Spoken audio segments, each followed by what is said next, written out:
এরাও পিজা আম্মা পাঠাইছে। জানোই তো যে আম্মা কেমন করে তোমার কথা বলে। একটু দিবা? কেন? দাও না। আমি যাই। হ্যাঁ আচ্ছা দাও। আমার বয়ফ্রেন্ডটা যদি জাভেদ ভাইয়ের মতো হতো।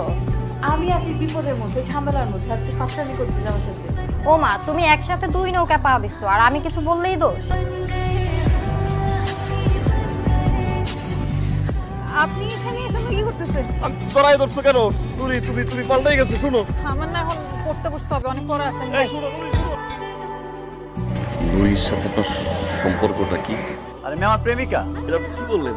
নুরির সাথে আমার সম্পর্ক ভাই তো ছোটবেলা থেকে, বুঝছেন ভাই? আপনি কি পাগল হয়েছেন? অনেক স্মৃতি ভাই, বাচ্চা বাঁচবো না ভাই। আমি কবে বলছি আপনাকে আমি ভালোবাসি? আপনি শহরে আসেন, আমার গ্রামের মানুষ, এই জন্য আসেন, আমি সুন্দর করে দুটো কথা বলি, দেখা করি, তার মানে কি আমি আপনার ভালোবেসে ফেলছি? আপনি এগুলো ভেবে ফেলবেন? আপনি যদি নেক্সট টাইম আমার সামনে আসতে চেষ্টা করছেন না, তো আপনার খবর আছে।